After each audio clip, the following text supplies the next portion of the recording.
Welcome to the Representing Rural podcast by Rural Community Alliance, and where we're continuing our series with having a conversation with those who are running for public office.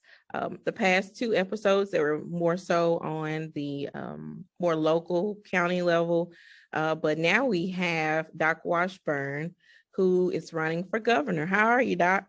Hey, I'm doing great. And Candace, it's an honor to be on. It's an honor that people have me running all over the state of Arkansas, and let me speak to them. And I'm really thankful for this opportunity to speak to your listeners and viewers, I guess. See, I say listeners. I'm used to radio. Viewers, there's actual video going on, Doc. Okay, I'll hush and let you say something. You know, usually I wouldn't do video, but, you know, you popped up on video. So I said, you know, let's go ahead and do video today. So, yes, they'll be able to see us this time around. So we'll get started. What inspired you to run for governor? Great question. I did the local talk radio show on a little thing in Little Rock we called News Radio 1029 KARN. And I did it for 7 years and 3 months.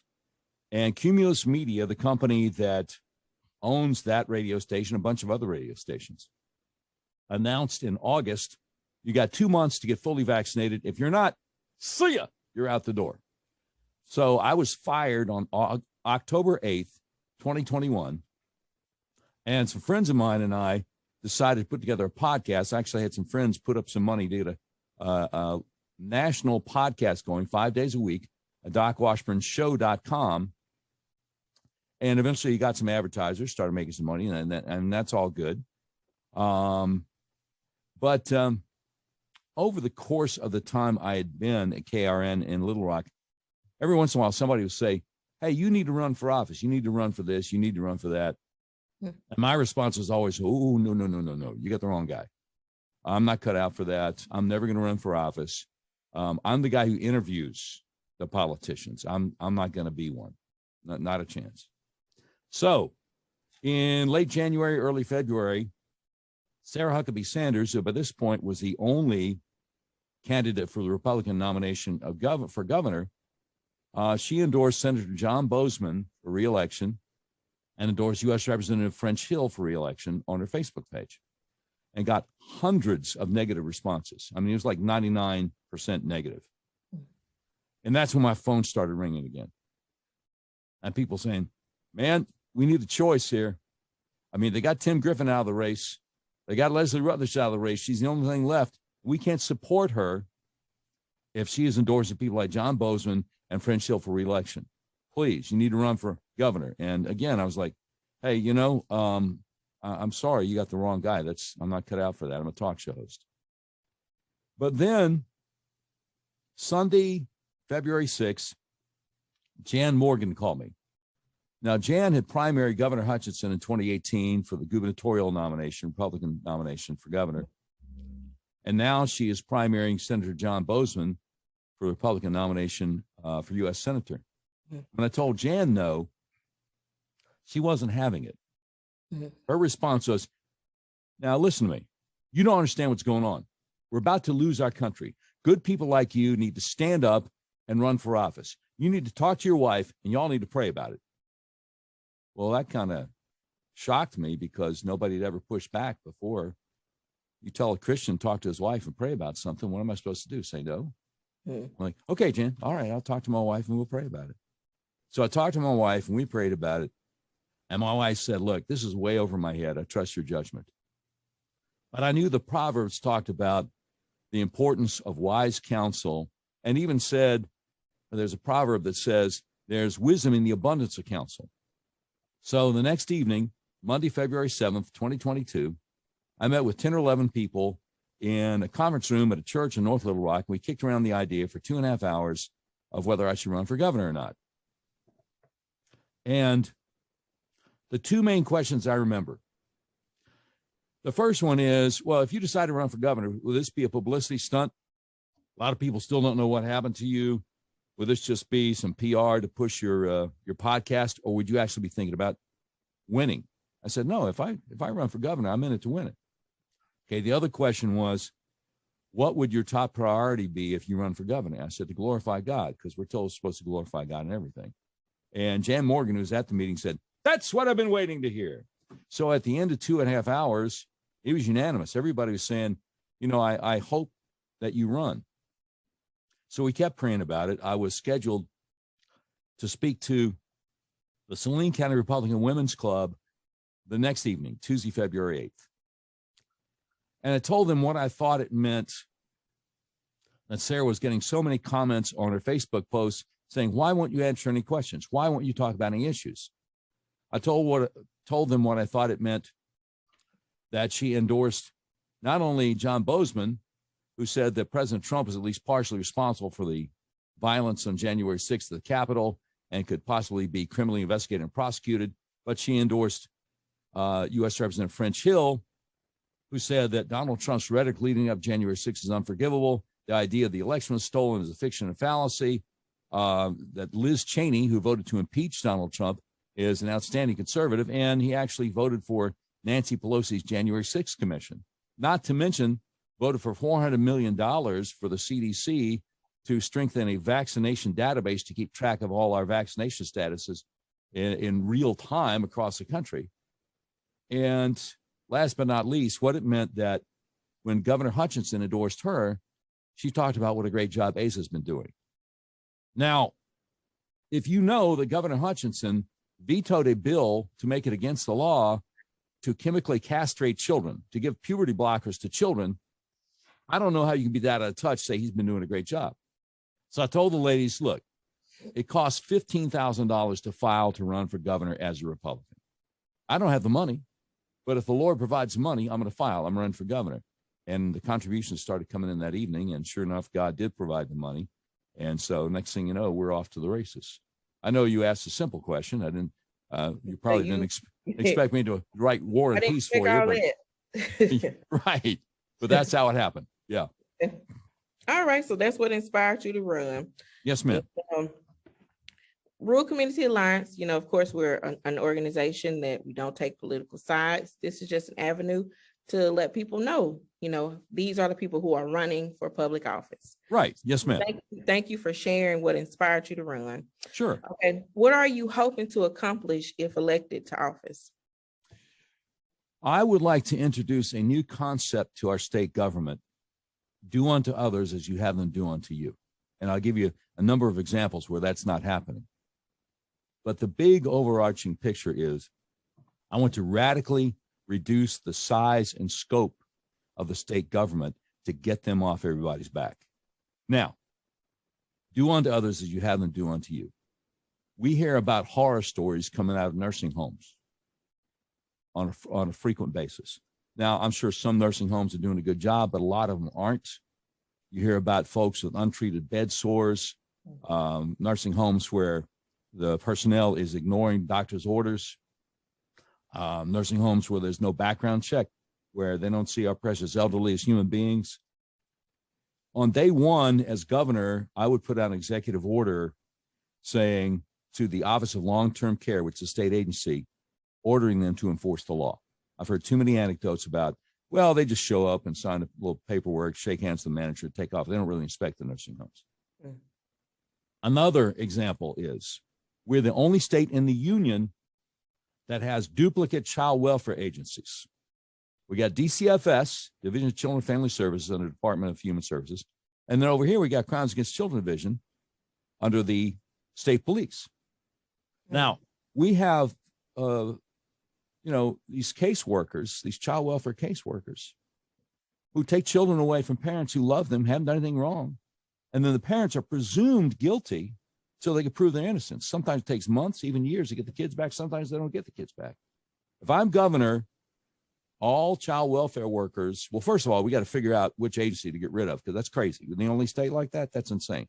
And if I'm governor, all child welfare workers have to wear body cams, just like we ask our police officers to do when they're interacting with parents and children.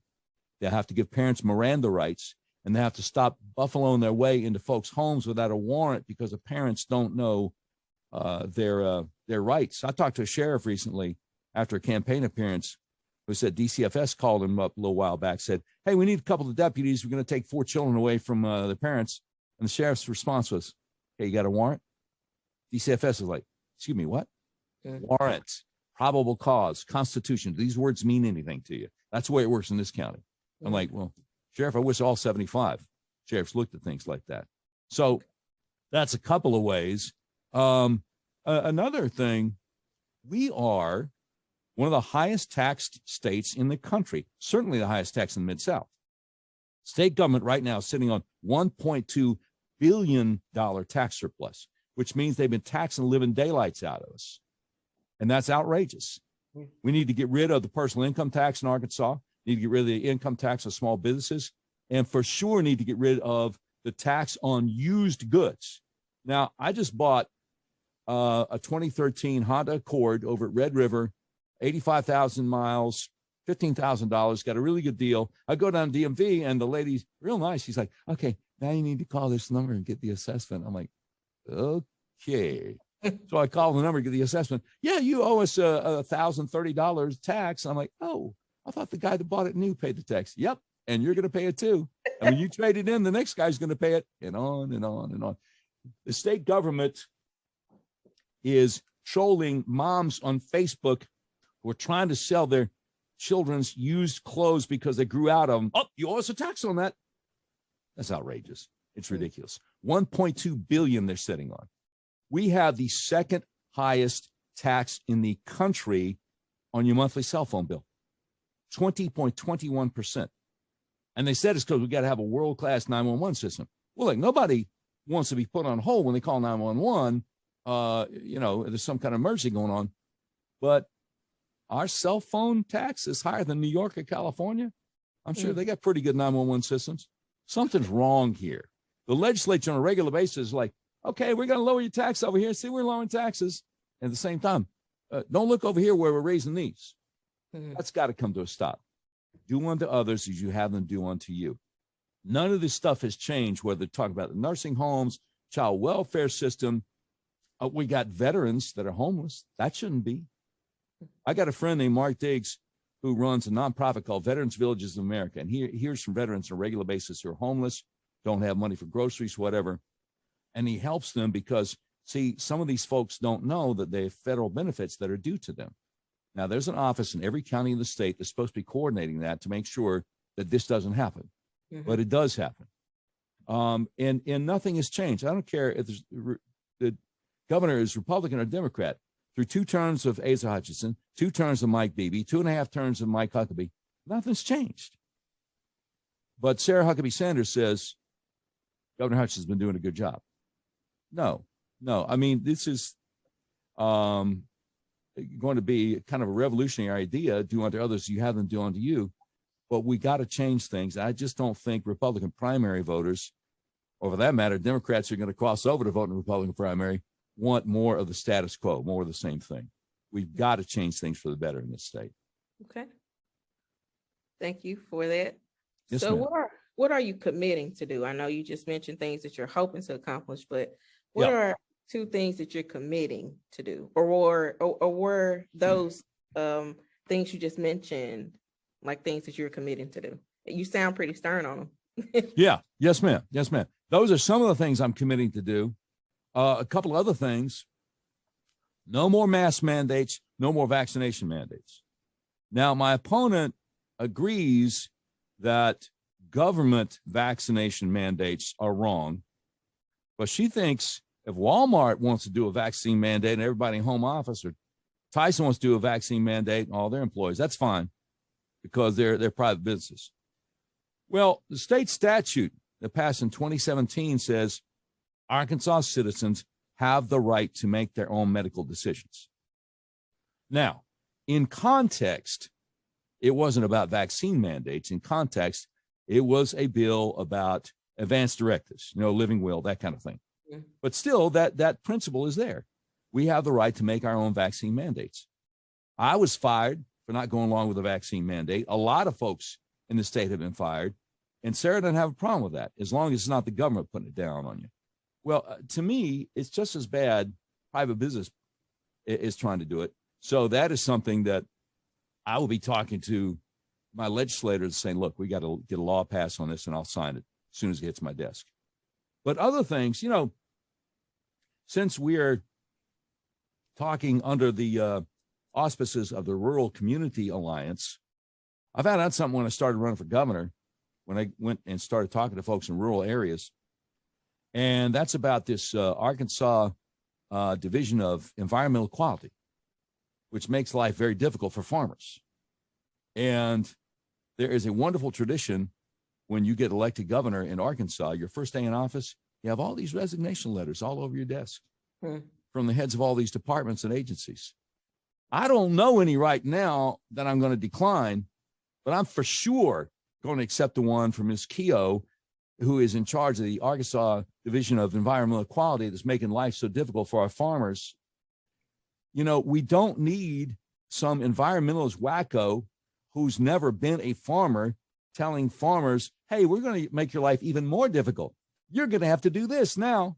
No, we need somebody who understands farming to be in charge of that agency.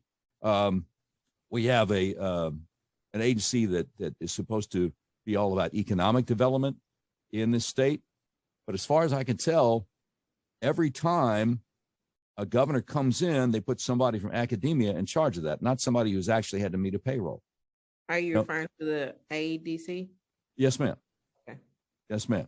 I think it would be better to have someone who actually has run a small business be in charge of that. These are revolutionary ideas. You know, I mean, I like the fact, for instance, that Walmart has low prices every day and they give a lot of people jobs. That's great. But what I'm sick and tired of is Walmart and the Chamber of Commerce trying to shove their liberal ideologies down our throats. I mean, there was a bill recently, a few months ago, that the legislature passed called the SAFE Act, Save Adolescents from Experimentation. And it was a wonderful act to, again, outlaw puberty blockers, chemical castration of children. But it was a little bit of a misnomer when it says save adolescents. It wasn't just adolescents. It was all children under 18. There were some, quote unquote, medical experts testifying against the bill. And when one of them was asked, is 4 years old too young to make the decision that you were assigned the wrong gender at birth? Dr. Natalie Burr, pediatrician, Little Rock Pediatrics, said 4 years old is not too young to start the counseling process on the transgender situation. That's crazy. That's insane. So, you know, I say thank God that the legislature passed the bill and overrode Asa Hutchinson's veto. But he went on Fox News, a show called Tucker Carlson, and Tucker Carlson tried to present him with the evidence that if you do this to children, by the time they're in their 20s, suicide's going through the roof. And Asa was like, well, Tucker, I've spoken with the medical experts here in Arkansas, and they say it's wrong to keep these children with gender dysphoria from going through this process. So Tucker's like, did you get a call from Walmart, Dillard's, anybody about this? No, Tucker, like I've said, I spoke to the medical experts. So the next night, Tucker Carlson has an update. He has video of Asa Hutchinson from a few days earlier on a different Fox News show saying, we have major multinational corporations in this state that are concerned about this issue. So Tucker Carlson looks in the camera and says, so he lied to us. Over and over and over again, conservatives in the state legislature have tried to do some good things, but if Walmart lets Governor Hutchinson know, oh, no, that's bad, we're against that, make our state look bad, he's like, okay, I'll jump. How high do you want me to jump? That needs to change. So I'm sorry, go ahead. Yeah, please. So if elected, how much do you plan on working with private corporations? Well, I'm glad you asked that. I plan on working with private corporations big time. If you lower the taxes, they're going to make more money. And if you lower the taxes, you know, entrepreneurs will be encouraged to start their own small businesses. Even with our high taxes, I think it's almost a miracle that you have companies like Slim Chickens, Tacos for Life, Eat My Catfish that all got started in Arkansas. Mm-hmm. And they're all wonderful. Now, how much more could we see economic growth in this state where they're talking about small business just getting started out? Eat My Catfish started as a food truck in Benton, Arkansas, or the large corporations. See, the irony here, and I'm glad you asked this, the irony here is that folks like Tyson, Walmart, Dillard's, Axiom, whoever, I hope they'll realize I'm actually trying to help them do more business. Because again, if we lower the taxes, business will come flooding into Arkansas. For that matter, if we start making sure that our veterans aren't homeless, aren't trying to figure out how to, where their next meal's coming from, but they're actually, are able to have their own homes or at least rent a nice place, buy a used car, go out to eat every once in a while. That's going to contribute to our economy. There are a lot of things we can do. I want to see all these companies more successful. I just don't want them shoving their liberal ideologies down our throats, which have nothing to do with their bottom line. So to me, that's kind of two different things. Okay. As you know, a lot of the, not a lot, but a number of rural districts were mandated to consolidate. And it left a lot of buildings that taxpayers had invested in. They just left them there.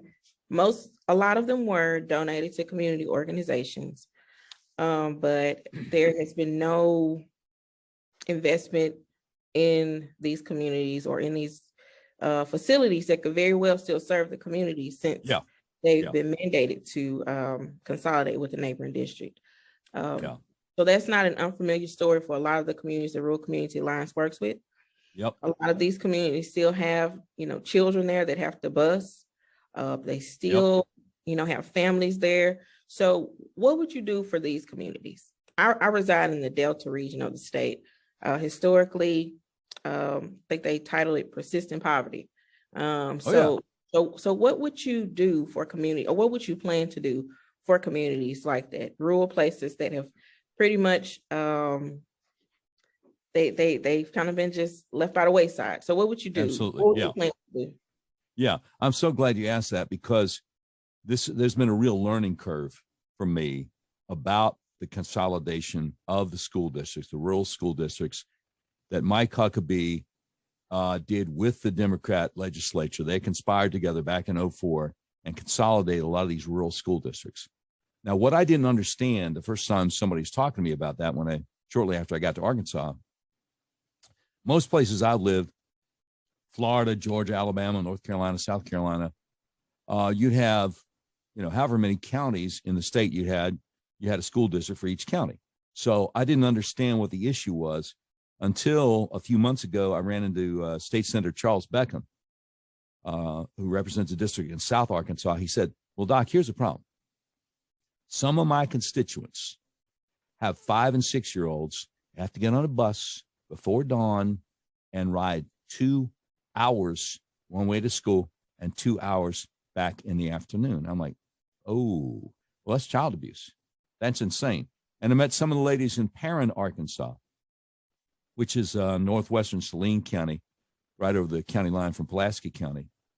And we sat and talked in what used to be their school there. Mm-hmm. And they were telling me how, and this wasn't even in the Delta. This was like, right. It's happening all over the state. Yeah. Saline and Pulaski County, when you think about them in totality, are thriving communities. Right. That's a Little Rock Metro. And yet Perrin, they're like, it's devastated our community. Yep. What Governor Huckabee and the Democrat legislature did together back in 2004, it devastated our community. And their kids don't have to ride 2 hours one way, but I think it's over an hour. And that's insane to the schools down in Bryant. What I want to do is unconsolidate the districts. And people say, well, how can you afford that? I'm like, look. How can you afford that? Well, we're sitting on $1.2 billion with a B tax surplus. And the other thing that the moms and parents told me was that when they did it, Governor Huckabee and the state legislature said, oh, this is going to save money. But it hasn't saved money. It hasn't saved money. So it's outrageous. We need to pass a law about the maximum amount of time that a child should have to be on a school bus every day and unconsolidate some of these districts to make sure, because again, a kindergartner, a 5-year-old being on the bus for 2 hours in the morning, 2 hours in the evening. I mean, what has he got to use the bathroom? 2 hours is too long for a little child to be on the bus. It's outrageous. Once Senator Beckham explained that to me, I'm like, oh, okay, I get it. So yeah, I'll be working with the state legislature to undo the damage that Mike Huckabee and the Democrat legislature did to us back in 2004. And it's bipartisan mess. And there are just way too many folk. I don't care if you're talking about Dumas or McGee or Perrin or Chico County or wherever. It's child abuse, and they take it out on the rest of us. You know, it's crazy to me. The last 40 years, we've had 20 years of Democrat governors, 20 years of Republican governors, and the fat cats keep on getting fatter and richer. And the rest of us, paycheck by paycheck folks, don't seem to be doing any better, regardless of whether it's a D or an R in the governor's mansion. I want to change that. And one of the things too, real school choice. You know, I talked to some folks in Paragould Saturday, and they're very concerned up there about pornographic literature in school libraries under the rubric of, well, you know, we got to do LGBTQ, whatever. The only thing that's going to make these public schools listen to the parents, I think, is real competition, where folk can afford to get their child the kind of education they want their child to have, and not have them brainwashed in a worldview that's anathema to a lot of folk. So you don't think public schools can offer the education that children need? They can if they are given an incentive to. You believe that public schools only can offer, I guess, world-class education if they have an incentive to do it? Well, if there's no competition, I mean, we see what's going on, right? We see the low test scores. We see people sometimes going all the way through school and hardly know how to read. And that's why I asked the question of, what do you plan on doing for communities? Because as we know, it does not start and stop within those school walls. It's also the what these children experience and what they see outside of these school walls. Right. That's building the communities. Yeah. Yeah, that's true. That's true. And one of the problems is we have way too many children who are not being raised by mom or dad, but being raised by grandmama or great grandmama, because dad didn't hang around. And that is a very difficult issue that the government can't really do much about, but the communities can, and the churches can encourage folks to get married and stay married. Divorce is a horrible thing for children. I've heard so many people say that children cope better with the death of a parent than they do a divorce, because at least if one of the parents dies, they know that mom and daddy loved each other to the end, and they deal with that better than if mom and daddy say, we're going to divorce. Okay. Okay. Yes, ma'am. All righty. So I think you've talked about this as well. Some of the foreseen obstacles that you believe would be in the way of you accomplishing what you would hope to. Well, I know that the Chamber of Commerce is a big lobbying concern in this state. I mean, the state government gives them money all the time, and they refunnel it into backing candidates in the state legislature. That's going to be a challenge. I'm told that the nursing home industry is one of the biggest lobbying concerns in the state. That's going to be a challenge. But, you know, I haven't accepted any money from any of these folks because I think they think it's a fait accompli. Look, Sarah's going to be governor, you know, you're just wasting your time, et cetera, et cetera. But here's the crazy thing. Everywhere I go, my message is overwhelmingly positively received. So my big challenge in getting the nomination is getting the message out to enough folks. And that's, of course, why I tell people to go to my website, electdocwashburn.com. But we got an invitation a few weeks back to go speak at the Benton County Republican Party. When I was kind of surprised, because I'm thinking, that's Walmart territory. Sarah's probably got that all wrapped up. I'm embarrassed. I didn't even reach out to them to say, can I come speak to you? They had to reach out to me. So I went up there. They gave me 10 minutes to speak at about 150, 200 people in Assembly of God Church in Rogers, Arkansas, but Benton County, Republican Party. And I'm sorry, what? I'm sorry. I thought you said something. No, okay. I didn't. It kind of dubbed on your end. So I don't know. Sorry about that. It's okay. Anyway, so I talked about there's an old Spanish proverb, show me who you walk with, and I show you who you are. And Sarah walks with French Hill and John Bozeman and Asa Hutchinson and Mike Pence. And, you know, I'm trying to walk with the people of Arkansas who want to get the government off their backs. I got a standing ovation at the end of my little 10-minute speech, and I had people come up to me looking serious as cancer, saying things like, I never, ever could have possibly imagined somebody could peel away my support from Sarah for governor, but you just did. I'm going to vote for you. I get this everywhere. When I was in Mena, Arkansas, which is way too far away that they'd ever heard me on the radio, people are saying, never heard of you before. I've been sending money to Sarah, but I'm going to vote for you now. So my first challenge is getting the message out to enough people. If enough people hear the message, I'm going to be the nominee. There's no question about that. Sarah's folks are already polling people. Who are you going to vote for in the primary? Sarah Huckabee Sanders or Doc Washburn? But the challenge, if by the grace of God I get elected governor, is overcoming we've always done it this way. You know, we've always done it this way. Go back to the child welfare system. The family court system is all messed up because the judges, the guardian ad litems, and the court-appointed attorneys all have the same boss. They're all under Department of Human Services. And so court-appointed attorneys for the parents hardly ever really advocate for the parents because they are judges in the system. We're like, hey, you do that again, you're never going to appear in my courtroom again. It's all messed up.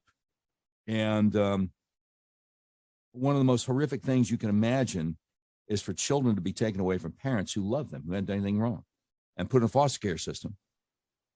It's a mess, but there's a lot of money in it. There's a lot of money in it, and we need to turn it inside out. Now we got the abortion issue also. There have been a couple of bills passed in our state legislature, and everybody is kind of holding their breath to see what the U.S. Supreme Court does at the end of the term in June. Now, a lot of us really hope they overturn Roe versus Wade, which would not outlaw abortion, just send it back to the states. And I was told by somebody in the state legislature, if that happens, we have a trigger bill that would outlaw abortion in the state of Arkansas if Roe v. Wade gets overturned. And then I actually looked at this so-called trigger bill, and it doesn't really outlaw abortion. There are a lot of exceptions in there. So if you believe that life begins at conception, if you believe that we're talking about these are precious, innocent babies, then you need to pass a law that would outlaw abortion. But we'll see what happens at the end of the term. We'll see what the Supreme Court does about Roe v. Wade. So that's a big issue for Republican primary voters, for real. Okay. So I have one more question. Yes, ma'am. There's a ballot initiative that would require more that if it's a citizen ballot initiative, it would require more signatures from more counties. The percentage went up and things like that. What's your opinion on that? I'm glad you asked me about that because this is the first time hearing about it. And my question is, why do they want to make it more difficult to put something on the ballot? You know? Yeah. I mean, that's interesting. Yeah. I wonder who's behind it. Well, the legislator, they get to decide, I believe, a couple of the ballot initiatives that are presented around election time, and that was one of them that passed out of the legislature that they would include as a ballot initiative. Okay, yeah. So, okay. Yeah, so it'll be on our ballots in November. So I just want to know how you felt about that, because it would require representation, I think, from more counties and signatures for citizen-driven ballot initiatives. I'm gonna have to look that up and ask somebody who sponsored that, because that to me seems to be an indication that they want to make our government less responsive, not more responsive to the citizens. And I'm so glad you brought up the whole thing about elections, because every once in a while, somebody will ask me when I'm out campaigning, Doc, what do you think about these special elections to raise taxes in a city or a county that happen like in the middle of the year, and a lot of people don't even know about it because it's not in November? Yeah. I'm like, yeah, we got to get rid of that. They want to raise your taxes. They should do it in broad daylight in November every 2 years, not in June or July when you're on vacation. You don't even know about it. That's just wrong. I mean, they tried to do it in Little Rock a little while back, and enough people found out about it that the tax increase was voted down. But again, across the board, we're one of the highest tax states in the country. And again, we have wide areas, not just the Delta, but over in West Arkansas, where, you know, you're economically deprived, and folk get through high school and they go through college and they go off somewhere else. They're not coming back home. Then their jobs back home. Right. I'd like to turn that around if I can. Yeah. So I guess I said I had one more, but roads. What do you feel about the condition of roads in the state? I believe it was 1 or 2 sessions ago that a law was passed that would provide more funding for the roads. So with my line of work, I drive quite a bit across the state of Arkansas. Yeah. I have not experienced roads as bad as they are in my county.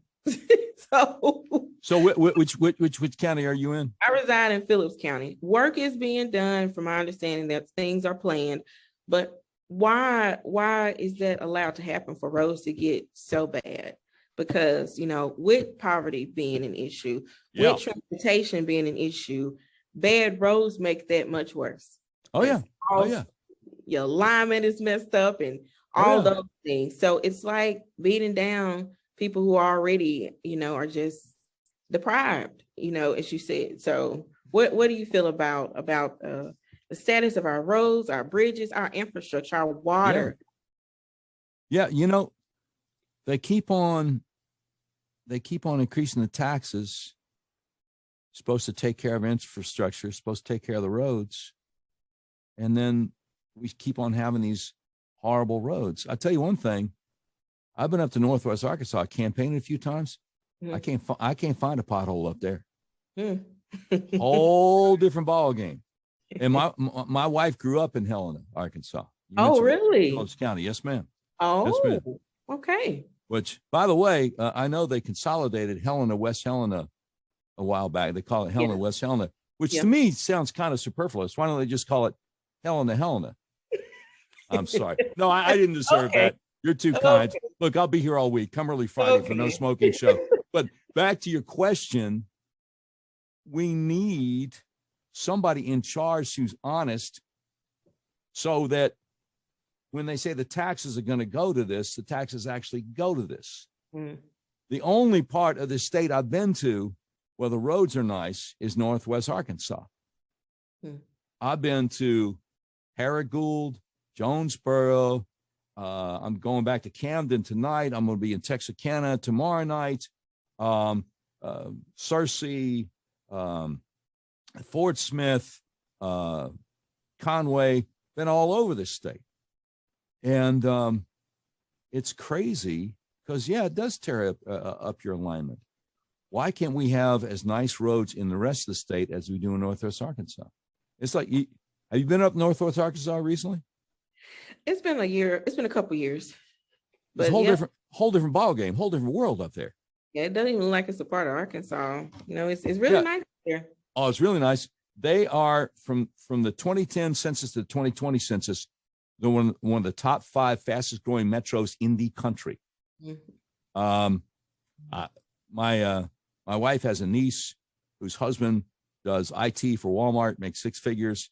He was saying, we're almost about to look like Austin, Texas up here. It's growing so fast. There's stuff, building stuff all over the place, all these nice restaurants that aren't really that expensive, and no potholes. Now, why can't we get rid of the potholes in the rest of the state? Yeah. and the government doesn't have a good answer for that. Again, we're sitting on $1.2 billion of tax surplus. They're tax living daylights out of us, and they're not doing anything with it. And so you've got, when I mentioned Northwest Arkansas, one of the top 5 fastest growing metros in the country. Recently, I looked on Wikipedia, and they put micropolitan areas in with the metropolitan areas. Mm. So Helena, West Helena is a micropolitan area, and it is the fastest decline in population from 2010 to 2020 in the country. In the country? In the country. Wow. Yes, ma'am. So that's crazy. It is. Because, again, there are only so many ways to get over Mississippi River, and y'all have a bridge right there. Right there. To get in. So you would think that Helena, West Helena would be like the gateway for people coming from Mississippi into Arkansas. You would think you'd have a thriving economy, not losing population, something like 25% in 10 years. Mm. It doesn't make sense. So we need to try something different. Yep. What we've been doing for so many years, whether it's Republican or Democrat governor, it doesn't matter. Hutchinson, Beebe, Huckabee, Jim Guy Tucker, Bill Clinton, all of them. We need to do something different. And people are under the impression when they vote for an R instead of a D or a D instead of an R, they're going to get change. And they haven't. I'm the candidate of change. We got to fix our roads. We got to, that bridge going into Memphis. Yeah. And the guy made the 911 call, say, hey, you got to stop traffic right now. There's a crack on the bridge. And then come to find out that the crack had been there and widening for several years and nobody did anything about it. Yeah, that was scary. I mean, I think that's on DOT. Yeah. And did anybody lose their job over it? Not that I heard. Yeah, I think the guy that was supposed to inspect the bridge, I believe he got fired. Oh, that one guy. Okay, I'm sorry. Okay, so that one guy. Yeah. That one guy. Yeah, we'll make him the scapegoat, the one guy. We got to have better oversight. We got to have better accountability, whether it's talking about our roads and bridges and infrastructure, whether it's talking about our nursing homes, whether it's talking about our child welfare system, what we're not getting done for our veterans, our public schools. We got to have better oversight. We got to have accountability. And I think if you look at 2 candidates for Republican primary, one of them says, no more status quo. The other one says, oh, Hutchinson's doing a good job, and I hope to be as good a governor as John Bozen is a senator. I think the choice is pretty clear. Again, the website is elect.washburn.com. But I'm sorry, you can give me one more question as long as you want, because I'm having fun.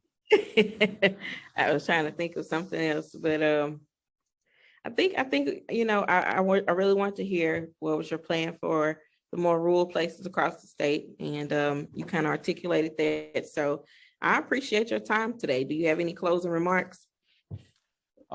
Yes, ma'am. Yes, ma'am. I'm here by the grace of God. I was somebody who never wanted to run for office, and the Lord got my attention, and I want to glorify God in all that I do. And again, the big message is do unto others as you have them do unto you, which will be something revolutionary for the Arkansas state government. I don't think it's ever been tried before, but I think it's the right thing to do. If I get my message out to enough people, I don't need the 13 million, which Sarah raised. I don't even need 10% of that, 1.3 million.